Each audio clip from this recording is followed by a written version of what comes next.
Family's united intentions. Have any parenting questions you'd like to ask Cheryl? Or maybe you'd like to say hello? Call 678-495-4345 and you'll have the chance to talk to her on air. Gather around, hold your loved ones close, and listen to the Soulful Family. Good afternoon, everyone. Thank you so very much for taking the time out of your busy day today to join me and a very special guest that I will speak with in just a few moments. But first, before we get to our guest, I want to ask you a very important question. Are you being ruled by your emotions? Are you feeling as if you have no idea why you have certain emotions? And even importantly, are you dependent upon certain external situations or people in your life to feel a certain way? These are the sorts of questions we will be discussing today with an expert. But in addition to that, we will have a very juicy conversation about one particular aspect of our emotions. And so, before I introduce our guest, I want to say thank you very much to all of our friends at 99.1 FM WDJY for joining us today. Also, our friends from WTTA 101.2 in Kentucky and Ohio. We really appreciate you taking the time to listen. And then, of course, our Metro Atlanteans on Talk 10 FM. And for all of you who are joining me locally here in Dallas, I want to say thank you to you as well for tuning in to today's show. Now, I am going to, without any further ado, give you a little bit of background on our special guest today. She is an expert in the truest sense. In fact, she is known as the emotional pro, and she has searched for more than 50 years, aiming to discover where emotions come from, how to work with them, whether they can indeed be tamed. Because, of course, many of us know our emotions do oftentimes seem as if they have a mind of their own. Her book, Emotions in Motion, Mastering Life's Built-in Navigation System, is really beautifully written. And I know that because I've taken a peek at it. So without further ado, I want to introduce you to our author, speaker, and mastermind leader. Her name is Ilene Dillon Fink. Ilene, thank you for joining me today. It's my pleasure, Cheryl. Thank you for inviting me. Yes, I'm very excited because I am too. For those who have listened to the Soulful Family with me in the past, they know I'm really big about emotions and I'm really big about tools for living a better life, a life that is, you might say, empowering. That's my whole goal here on the Soulful Family. It's not just about family dynamics or about parenting or about children and the relationships between parents and children. I really feel inspired, which is at the root of this show, to help empower every single one of us. Because with empowerment, we have the ability to make healthier choices, right? Well, that's my goal too, to help people become empowered. And I have concluded, Cheryl, that we can't really be fully empowered until we master the emotions that come up in us. And I want to be clear that emotions do not belong to us. We tend to say my anger, my fear. They don't belong to us any more than the water in a creek bed belongs to us.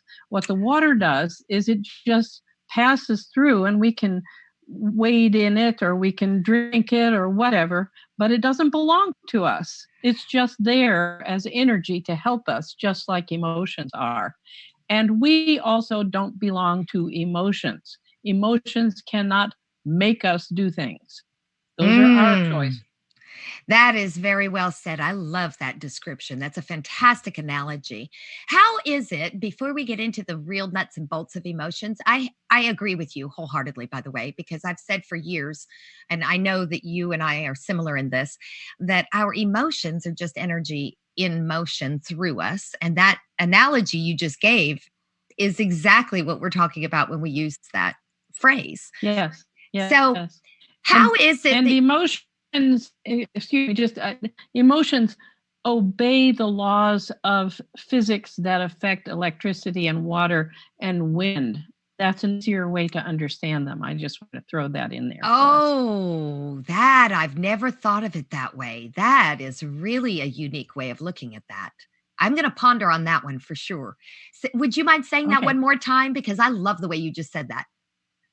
Emotions obey the laws of physics that also govern wind and water and electricity. For example, you cannot create or destroy energy. You can't create or destroy these things, and you can't do that with emotions. But you can work with them, you can channel them, you can employ them to do things, but you can't create or destroy them. That would be a force, right? That we're talking Yes. about? Yeah, a Yes. natural force. That's fascinating. So, how is it that you began this journey? Because in your bio, it said that you've been studying and playing with and searching for mastery over emotions for more than 50 years. Now, first of all, I want to say this, there's just no way that you've spent 50 years unless you've been doing this your whole lifetime, because you look fantastic. So, it must be doing something for the aging process too. So, I am hoping so. In a couple of months, I'm going to celebrate my 77th birthday. So, oh my gosh. Oh, well, that ought to be inspiring for all of our listeners. right. And so I really, truly, one thing that's important to me is telling the truth. So, truthfully, I have been working on it actually longer than 50 years, because it took me about 20 years to build up the problems that I had with emotions first. Because I had a very, very challenging childhood. I lost my birth mother. My father took me away and put me into a step family. My father was a career military person. We moved from pillar to post. I was in boarding schools at the age of 3. And my father was a true military man. He ruled with an a fist of iron. And I endured every different kind of abuse that there was. And I wasn't allowed to express any of it. When my father would spank me, I'd be crying. He'd slap me until I stopped crying. So I have now what's known as a stiff upper lip because of that, which I still carry. Now, I personally have come to terms with all of this because I see that these are lessons that I needed to learn. They've helped me to become more compassionate. But at the time, in those first 20 years, what they did was piss me off. They made me really, really angry, right? And any emotion that you hold inside, which I had to because I couldn't express it, grows, all right? So by the time the anger started to come out, it was enormous. It took me 2 years to get all of it out of me.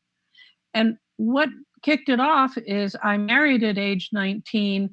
My husband and I waited 8 years, and then we consciously created a child.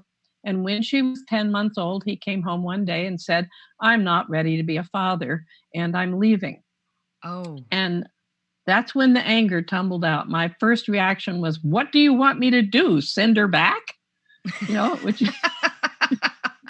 right? But it pulled that out of me, and it just started going and going and going. And the only person was in my life that this anger was going over was my little daughter. And so I started asking these questions like, what causes people to be angry, and where does it come from, and what, if anything, can you do about it, and can you stop it, and all of that. And that was pre-internet days. I went to the University of California, Berkeley School of Social Welfare Library thinking, oh, they will have answers for me. I spent many days there looking for answers to those questions and discovered there were no answers. In fact, even now, schools don't offer standalone courses on anger and fear. Or, I have surveyed 37 of them in California. They never have offered it.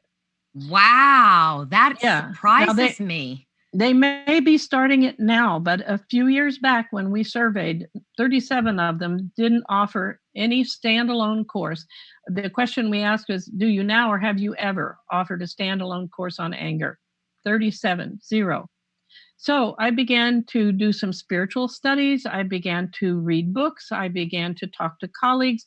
I was a psychotherapist, and I had the advantage of being able to see a lot of people who were angry. Plus, I was dealing with my own self.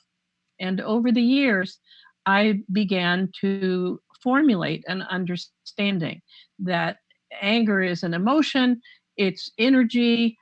When you hold on to it, it builds up. It's made to go through you. And the other thing that's really important is that emotions, all of them, because these begin to fall together with all the emotions, they have been given to human beings as a gift. And the gift is that they are messengers to us, tell us what action we need to take throughout our lives. And they're with us at least from birth for 24 hours a day, 7 days a week, 365 days a year until death.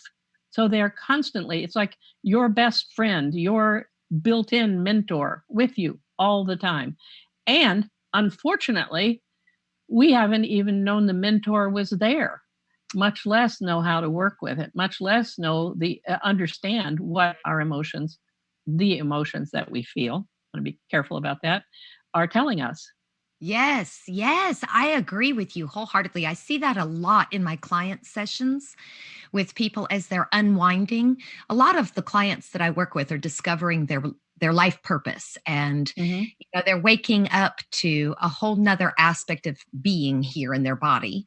And so emotions, as I've covered with my clients before, is that emotions are our guidance tool. It's our GPS system. So it's a navigational system, as you've beautifully said just a moment ago. But I've never really stopped to think about, and you kind of stimulated this in my own thought, that they are with us 24/7, 365 days a year from birth until we pass. And, that really says it in a way that caught my attention to say, we usually only pay attention when we're uncomfortable or when we're really excited about something. We might notice that we're feeling intense joy. So in other words, it's a very high escalation or a way low depth of an emotion before it seems to get our attention. Am I right on that? Well, that's the way it has been for most of us. I'm thinking that we're in a time of tremendous transformation right now. And that I see our earth as a big, giant school. We've all come here in order to learn and grow. And so one of our big lessons right now, one of the things we absolutely have to get on top of, is to start partnering with and working with emotions so that they cease to be an issue and instead work as the asset and the helper that they're designed to be.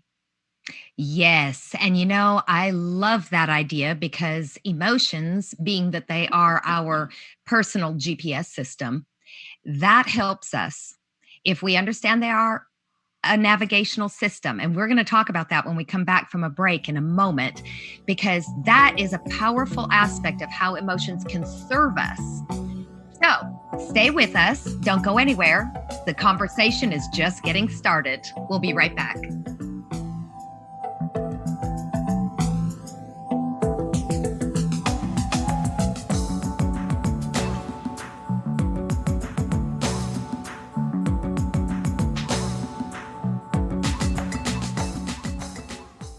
Let's kick back, relax, and tune in to the rhythm of your soul. You're invited to the best date on earth, or should I say the best date in heaven. It's a match made in heaven with me, Lorelei Robbins, and my good friend, Gloria Parker. Together, our passion for numbers and planets, we can help you awaken to your power and genius. So call into this amazing show, A Match Made in Heaven. Share your birth information with us, and we will tell you about your career, your health, your finances, and your love. and much, much more. Tune in every other Thursday, 4 p.m. Eastern, for the Match Made in Heaven show on WDJY 99.1 FM, WTTA 101.2 FM, and Talk10FM.com. Catch us live on Facebook and Spreaker at United Intentions. Also, our worldwide app, available now at uimediaapp.com. So tune in to this amazing show For your match made in heaven. Hey, hello, WDJY 99.1 FM listeners. Isn't that the best content that you've ever heard? You are listening to UI Media Network. Keep raising your frequency.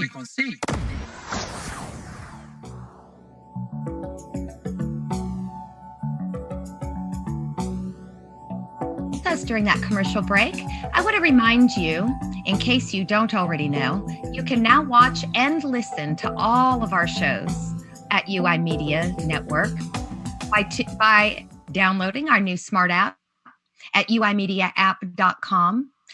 And I also want to mention that if you have any questions or would like to say hello to us on air, please call 678-495-4345. Again, that phone number is 678-495-4345.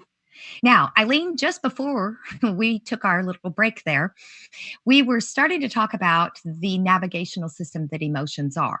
Now, I think something that you and I talked about pre-show was discussing codependency today, and I really want to have time to do that. So how do you, let's start here, how do you first define codependency? Okay, so maybe I can take you back to that same time.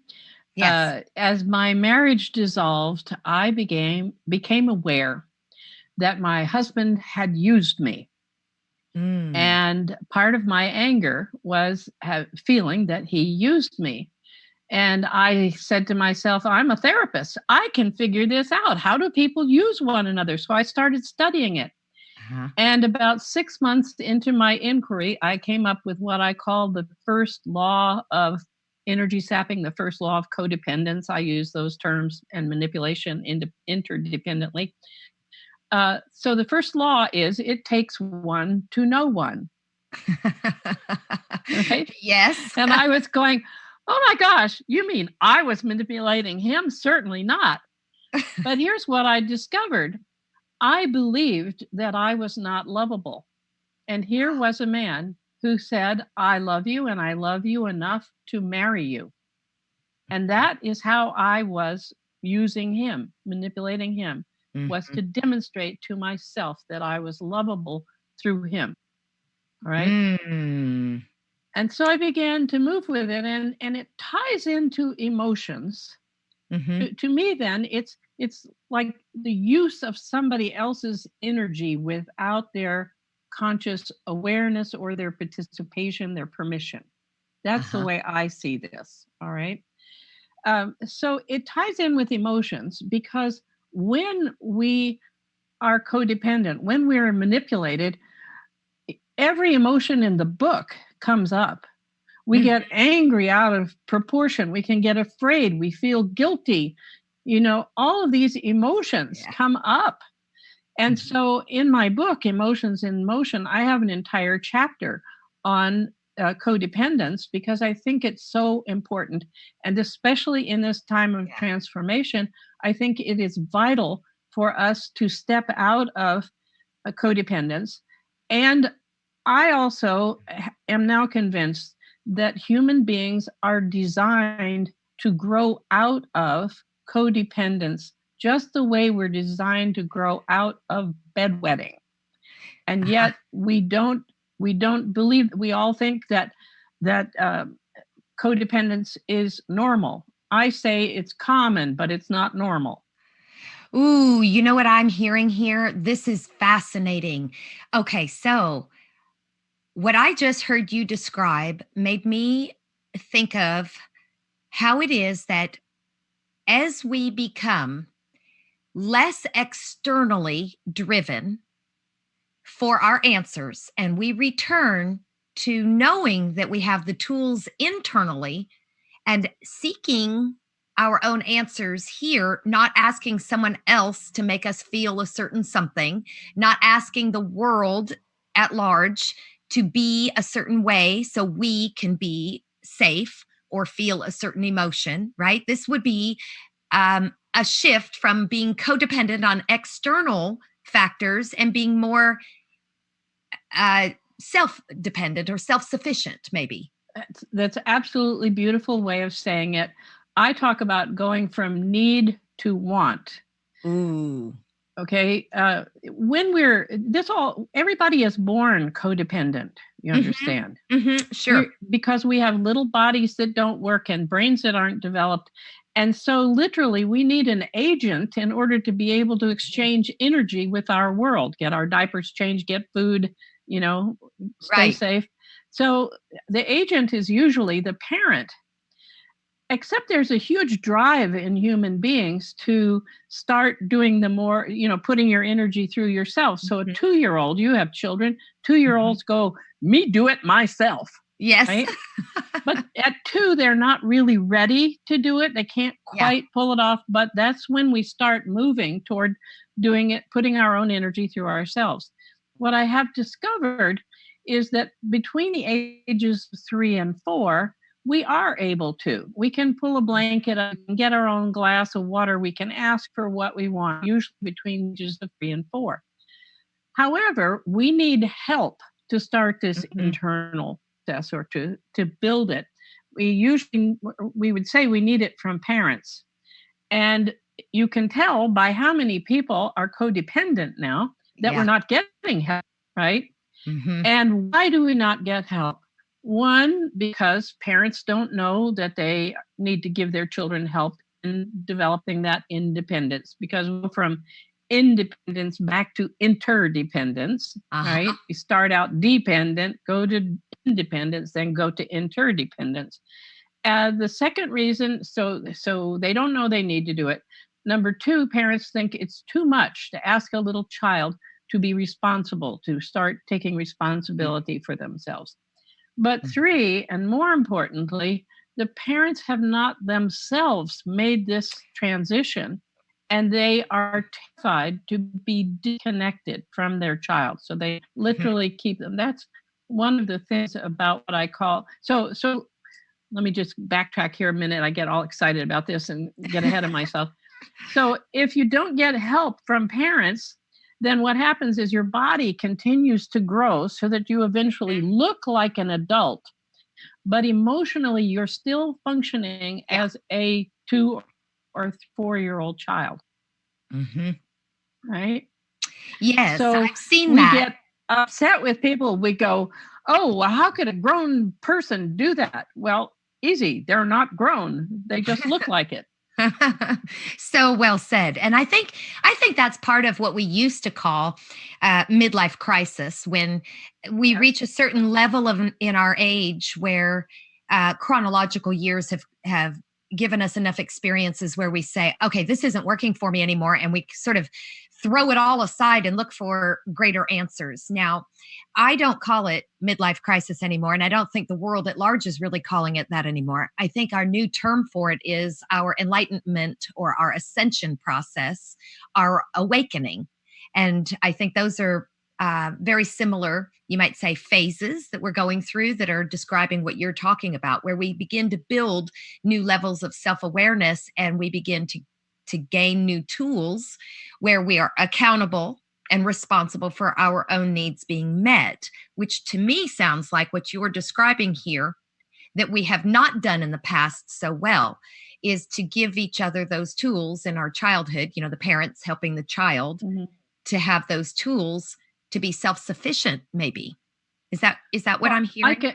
I can see how you would tie these together. I have actually experienced what we call midlife crisis. I experienced that at the age of 30, and my therapist that I worked with called it the identity crisis process. And we could do another whole program on the identity, because it's a 3-stage process, and I have helped hundreds of people go through this process because it's very scary. and very powerful. Although I agree with you, more people are going through it really quickly now that it's not taking them as much time. The basic ingredient is that every human being is responsible for his or her own life. And when we are behaving in codependent ways, we are not being responsible. So a baby needs people to be their agent, needs that to be taken care of. A mature person, I would like you to do something with me, but I know I'm going to be all right if you don't stay with me. So that's what I'm talking about, need versus want. Okay. And that's where we need to get ourselves. And by about 18 to 20 years of age, we can be there. We need to be there. That's what we're supposed to be doing. But that's not what happens. We get frightened. If I don't have this person in my life, if you don't behave in this way, then I'm not going to be okay. And that's energy draining. And it's that's the person who grows up and looks like they're grown up, but they're not. I call that a lifestyle energy sapper, or we might call a energy vampire. Yes. And there many times people do manipulate consciously, but by and large, most manipulation is unconscious. We just seems like the way things are supposed to be, and we accept it. And I learned about this in my early 30s, so I've been operating differently, let's say for about 45 years. I cannot tell you how much freer my life is, and those of the people that I taught this to and who are using it in their lives. It's like you're not hanging on somebody else to go forward with your life. And that's how this ties in. Yes, you're going for who you are and your full fulfillment and what you came here to do. And you don't have to go in lockstep to other people. You can go at your own rate. That's a very good way of saying it. I really appreciate how you just explained all of that. I want to step back for just 1 second and ask you some of the common signs that our audience might be able to identify that could indicate perhaps that they are operating with codependency on others in their life. Meaning that other people in their lives are codependent, or that they are codependent? Perhaps they are, how they are operating. Let's have some self-accountability here, right? Rather than what other people are doing. What are we doing? What are some of the signs that we might be operating from a codependent place? Well, the biggest is what I find is that most people are not what I call a lifestyle energy drainer. We have what I call pockets. You'll be codependent in this area, but not this one, and codependent in this one, but not that one. Because we're not codependent across the board.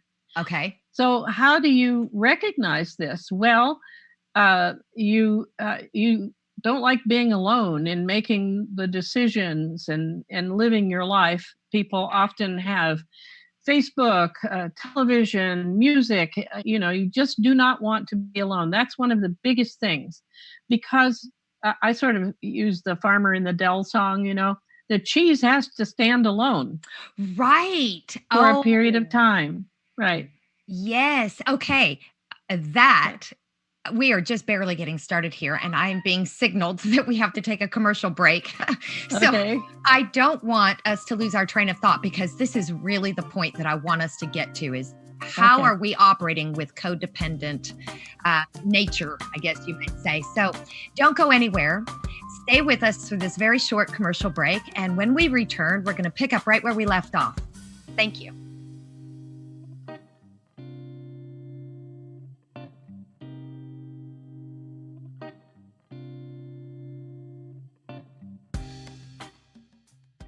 Live every day with purpose with the Seeds of Intention Daily Planner.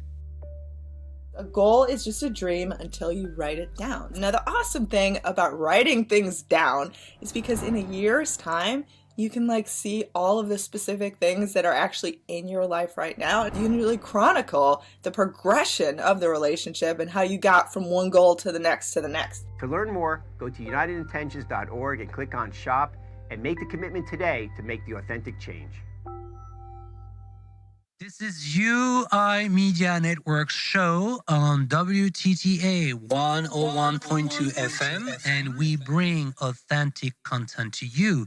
So stay tuned. Stay tuned.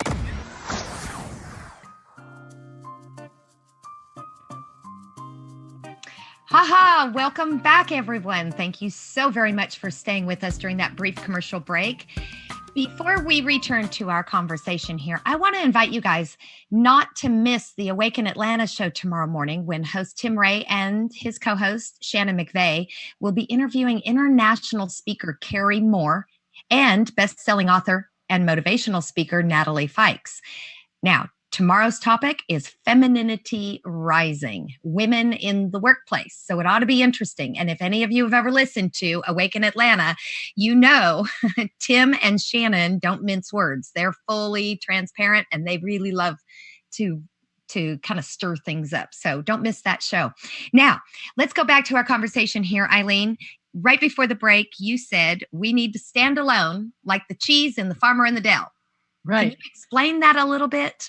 Well, I was thinking over the break, the perfect litmus test for whether you are codependent or not is whether you can stay alone just with yourself for 72 hours for 3 days. Aha. All right. Because again, we're going from dependence to independence to interdependence. And so we need a period of time where we can be independent, separate from other people. And if you feel that you must stay connected or you must plan your weekend. Many years ago, a man who asked me out on a date asked me on Monday, and I said, well, I'll let you know on Thursday or Friday because I have to see about a few things. And he goes, oh, if I don't have my weekend planned by Monday, he didn't take me out.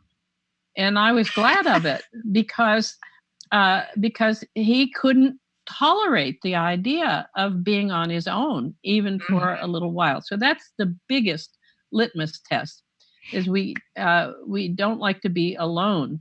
Let me stop you there for 1 second, because does that also mean that litmus test of 72 hours? Does that also include being offline? Oh, yes. Yes, right? Spending time with yourself and nobody else, being with you.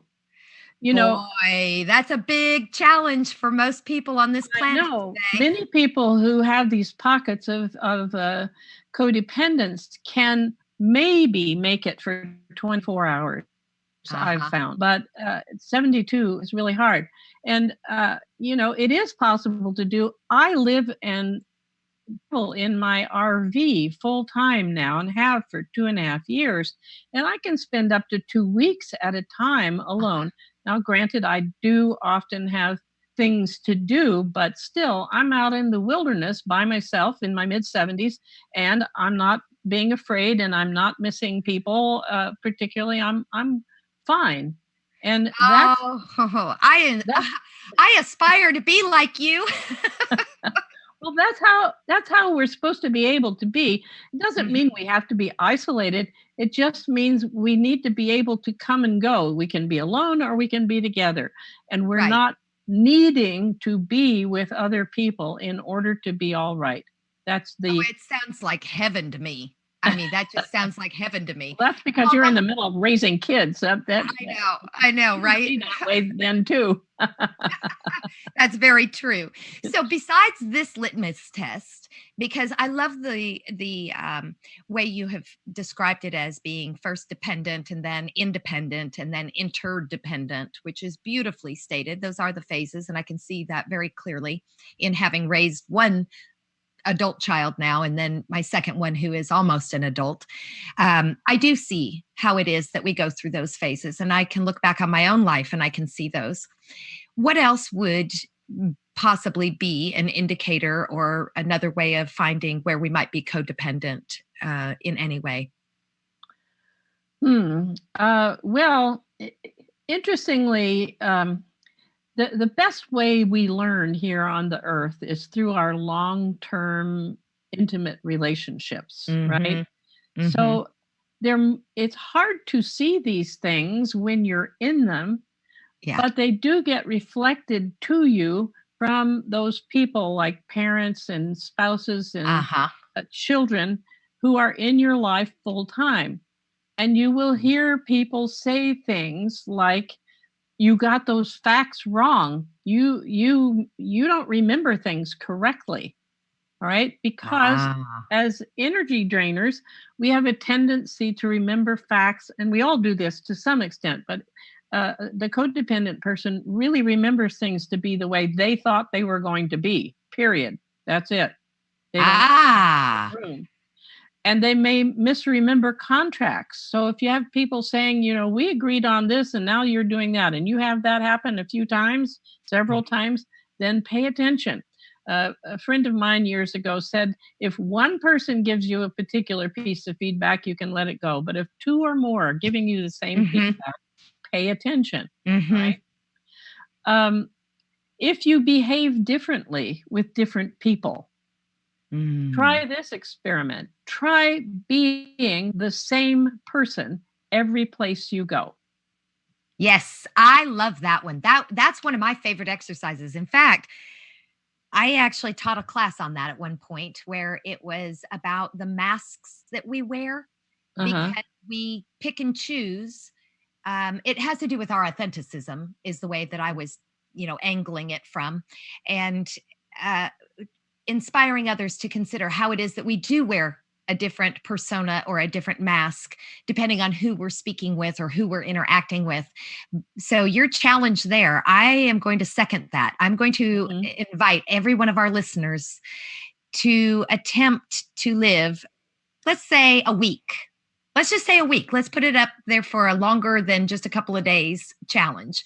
And we're going to invite them to spend a full week not censoring themselves and being completely authentic and transparent with every single person they interact with. I bet that would be a good challenge, wouldn't you say?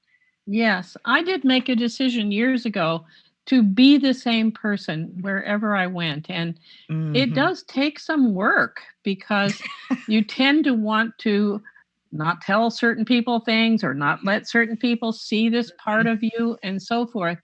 And I like what you're offering there because I love experiments. If you want to make changes in your life, you don't have to, okay, from now on, I'm doing this. You can say, let me try this for 3 weeks, see what happens.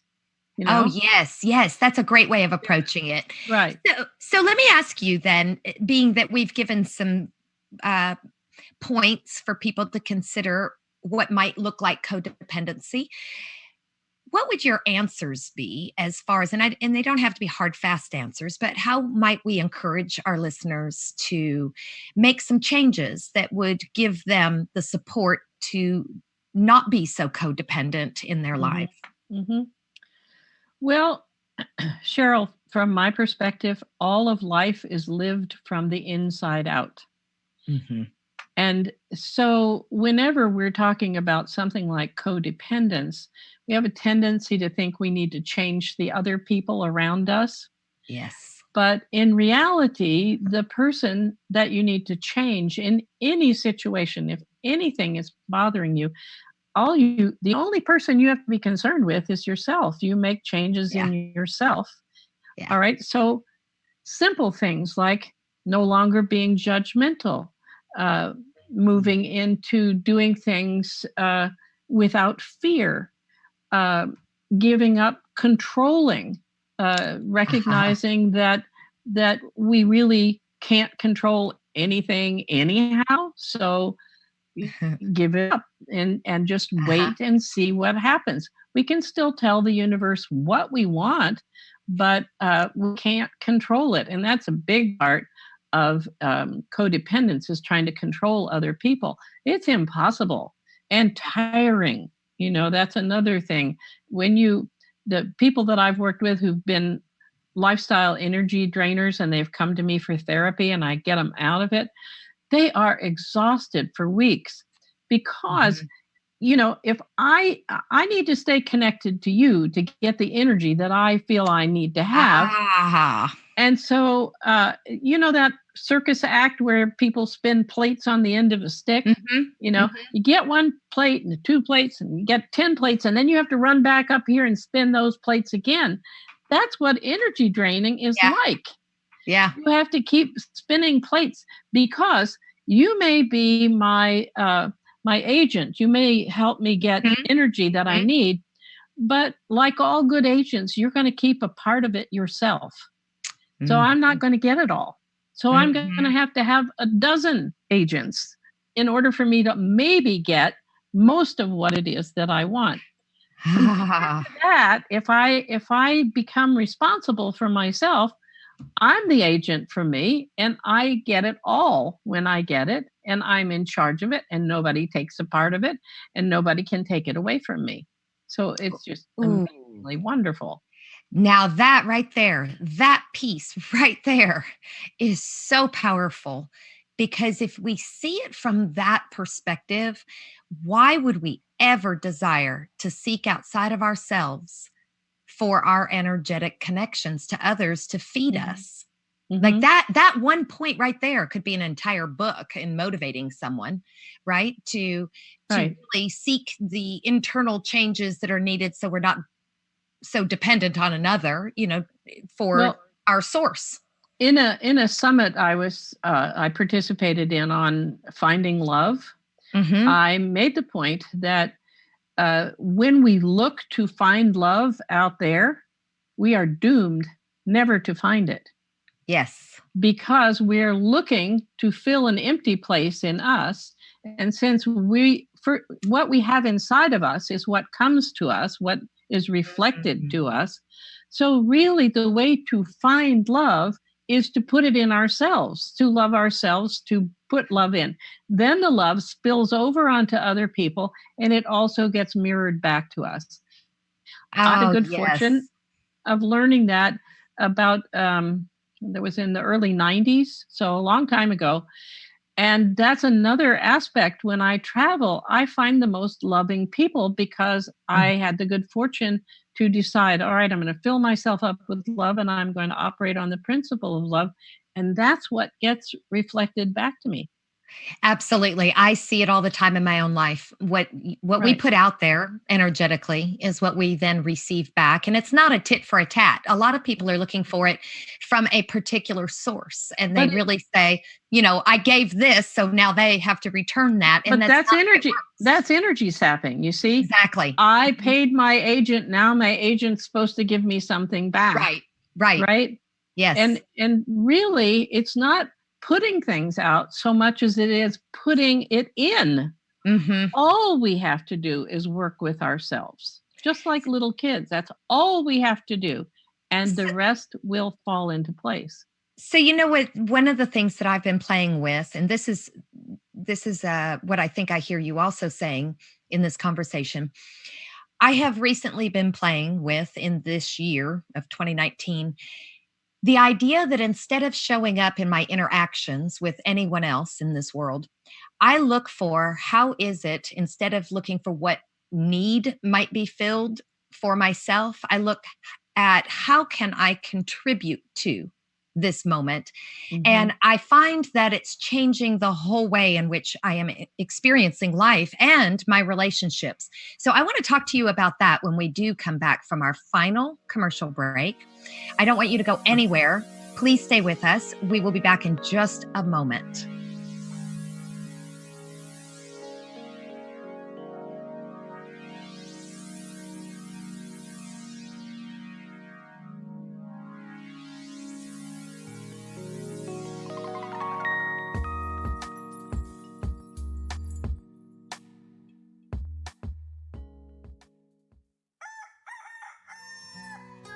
It's time to wake up, Atlanta. Wake up your inner self to the power of your intentions. Wake up to co-create the life you desire. Wake up to a conscious way of looking at the world with the uncensored Shannon McVeigh and the conscious voice of the South, Tim Ray. Tune in to Awaken Atlanta on the UI Media Network, sponsored by the United Intentions Foundation, and discover a whole new way of looking at the world as we bring to you everything from wellness to entertainment, motivation to current events, games, contests, prizes, and much more. Listen to us on Spreaker and watch us live on Facebook at United Intentions every Tuesday and Thursday from 6 to 9 a.m. Eastern. You can follow us on Instagram at United Intentions and on Twitter at Higher Intentions. We hope to see you there.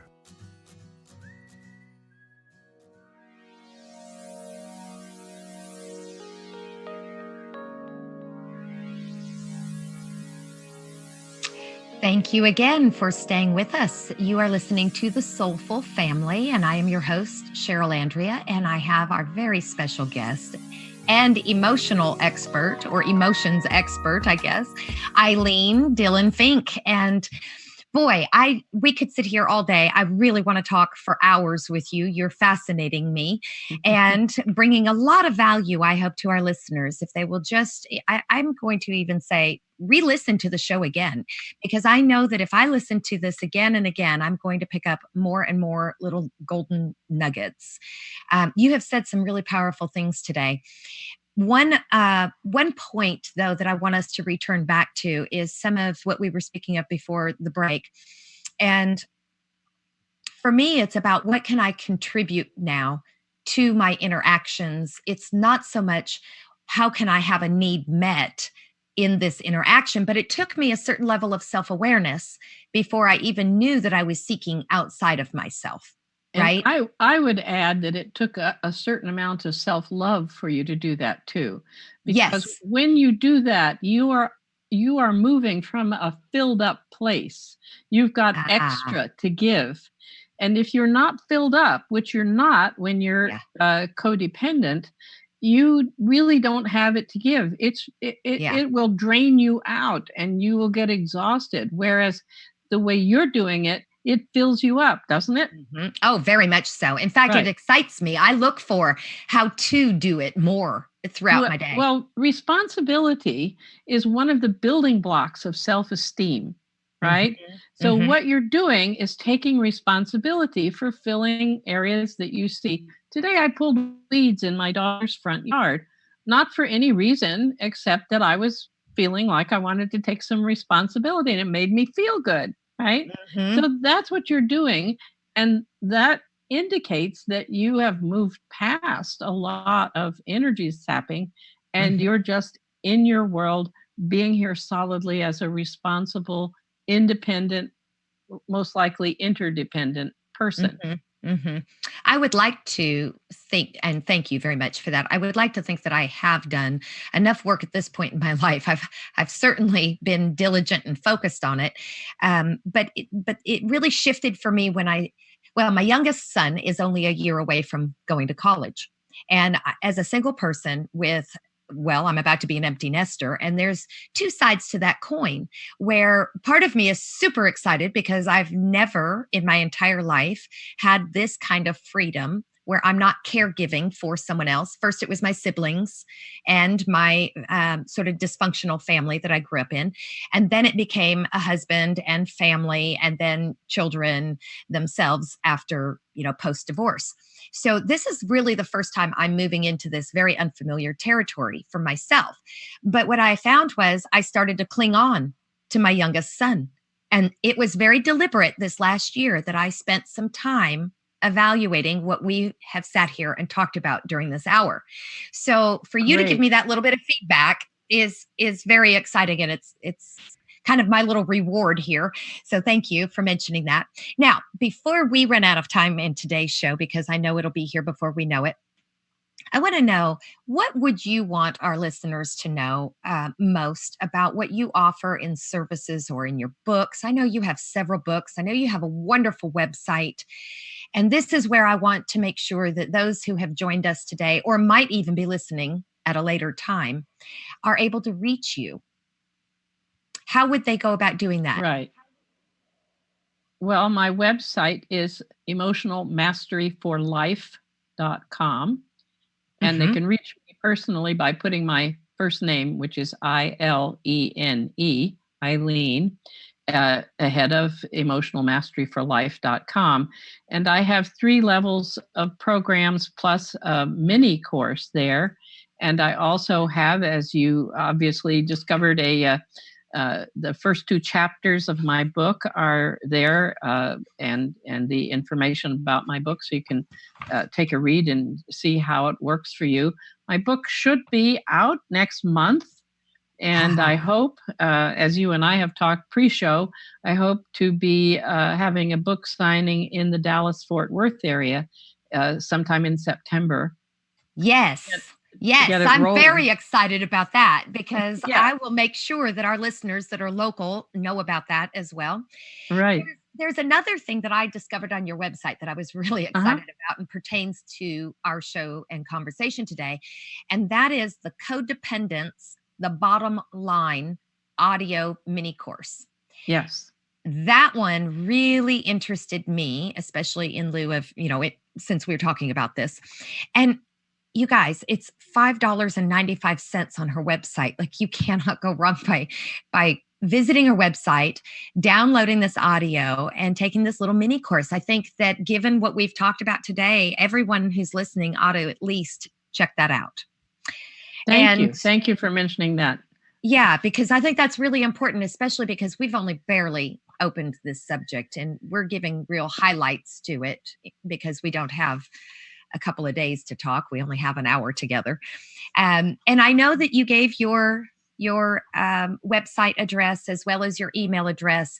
I will make sure that gets posted also when I cross post onto Facebook. So if anyone wants to find that and they don't have a pen handy, they'll be able to reference that also on Facebook. Can I add one thing? If your listeners want to just send me an email and ask for digest, put digest in the subject line, I have a listing of all the characteristic behaviors of the lifestyle energy drainer, and I call it the digest, and a list of how people, their passive and aggressive ways of manipulating, plus a list of things you can, what feelings come up in you. The way you know when you're being energy drained is by feelings that come up in you. You get angry out of proportion to the event. You can feel guilty. You get tired. You just want to get away. You can be confused. I thought I had this figured out, and now it's different. So there are a number of emotions that are also listed.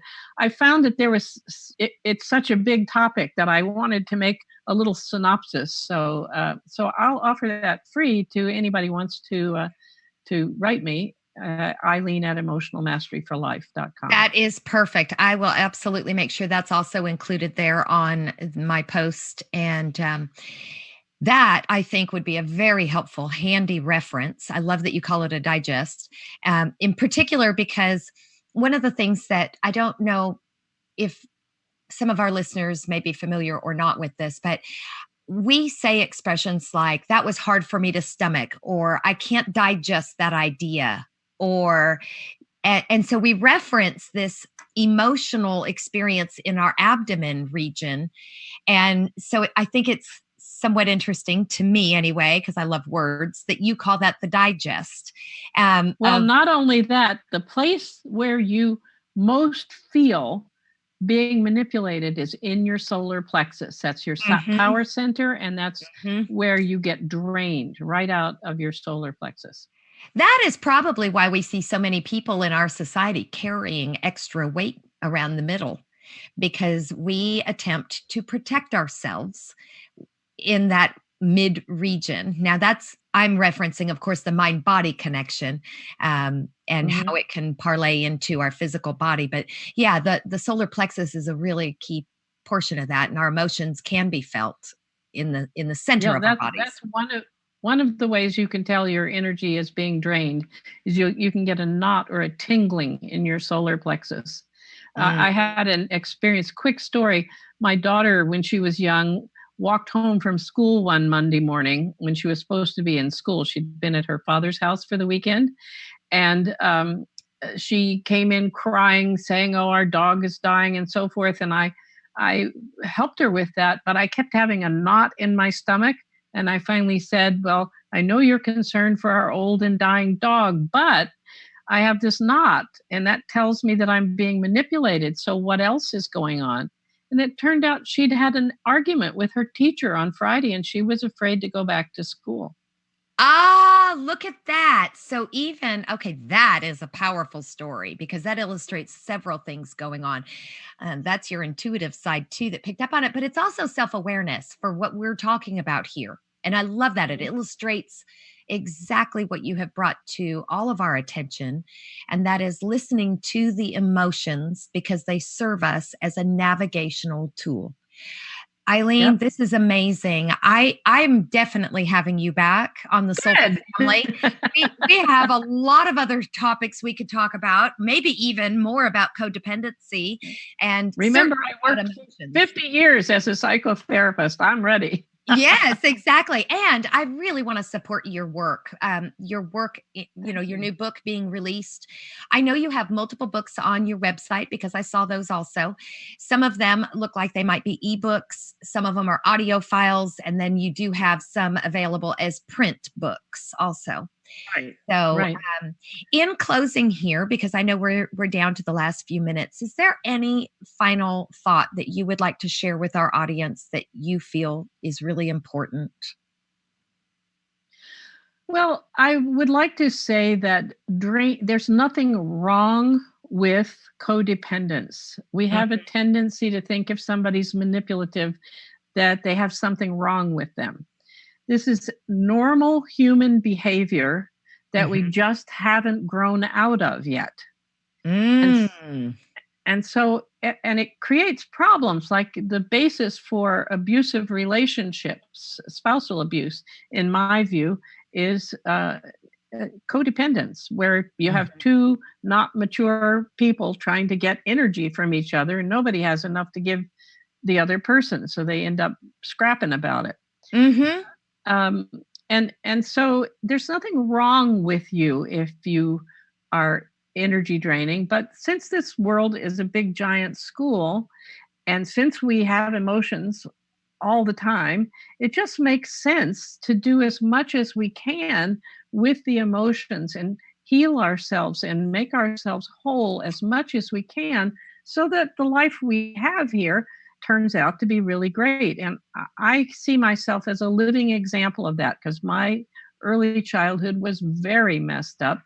And I'm just here to tell you it doesn't have to screw you up for your whole life. Oh, Eileen, I love that. And that is going to be a really powerful final thought for our show together today because that really sums it all up. If I could just say thank you from the bottom of my heart for you taking the time out of your very busy schedule and spending it with myself and with our audience listening.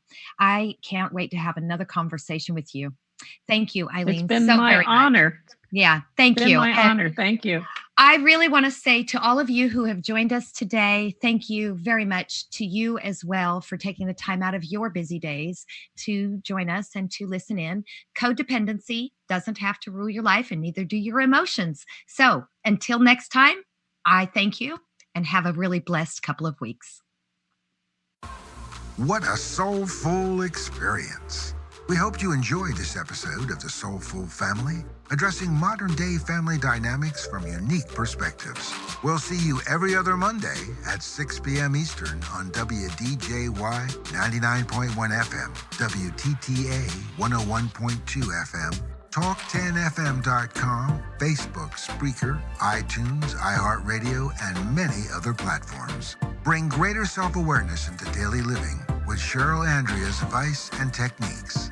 Follow us on social media on Facebook, Instagram, and YouTube at United Intentions, and on Twitter at Higher Intention. You can now watch and listen to all our shows anytime from anywhere in the world on our UI Media Smart app. Visit uimediaapp.com and keep up to date with Cheryl Andrea and the UI Media Network. Until then, be soulful.